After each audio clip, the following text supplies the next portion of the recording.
My name is Harshvardhan Chaturvedi, and today we are going to talk about no religion has fundamental rights to degrade other religions. Karnataka High Court rejects plea by two Christian accused of insulting Quran and Gita. The case was based on a complaint filed by a woman alleging that the accused person had come to her residence and stated that only Jesus can provide peace of mind and no other religion can.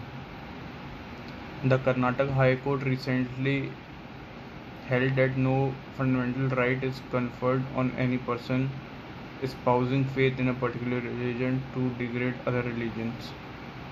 Priscilla D'Souza versus State of Karnataka. While professing a religion, the religious heads or religious discouraged by any such person should not degrade other religion. Justice H.P. Sandesh said. He therefore refused to quash a criminal complaint against two Christian persons who allegedly degrading other religions. No fundamental right is conferred on any religion to degrade the other religion. Have already pointed out that while professing any religion, the religious heads or professing by any person should not degrade other religion, the court said.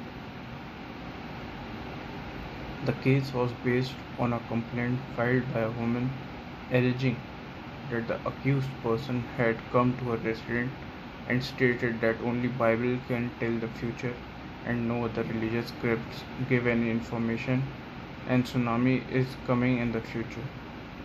They further said that the only Jesus Christ can provide peace of mind and no other religion can. A complaint was filed alleging that the accused degraded other religion by stating that neither Bhagavad Gita or Quran will provide any peace of mind or come to the rescue of any person. Based on the complaint, the police registered a case against the petitioners for the offence punishable section 295A, outraging religious feelings and insulting religion, read with section 34 of the IPC.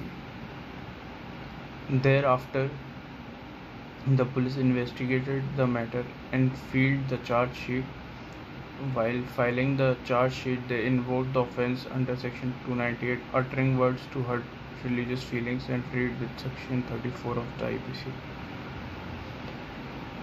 The magistrate took cognizance of the court by an order dated June 8, 2020. Then accused approached the High Court seeking to quash the case. The accused contended that the action of the state was violate of fundamental rights, Article 14, 21 and 25 of the Constitution of India. It was further submitted that the complaint was lodged after 3.5 years of the incident. On the other hand, the respondent contended that no application was filed under Section 473 of the CPC to condone the delay. Further, it was argued that no fundamental right is given to any religion to degrade other religions. Various precedents were also cited by both the parties to buttress their argument. The court, after examining the rival contentions, noted that while there was no delay in lodging the complaint, there was an inordinate delay in filing the charge sheet. But the court also considered the gravity of the charge, noting with the approval to argument by the complainant that no fundamental right is given to any religion to degrade other religions. It is rightly pointed out by the learned counsel for the complaint that no fundamental right is given to any religion to degrade other religions. In the case on hand, specific allegations were against the petitioners is that they degraded the other religion. Hence, the court ruled the petitioner's contention that charge sheet was filed after considerable delay cannot be accepted when the Constitution Bench of the Supreme Court in Sarah Matthew and others versus Institute of Cardiovascular Disease had for the purpose of commuting the period limitation under Section 468 of the CPC, and the relevant date is the date of filing of complaint. The court further said that when the allegation is that accused said only Jesus can protect them and the religion mentions about an impending tsunami, then the offense of 298 could lie.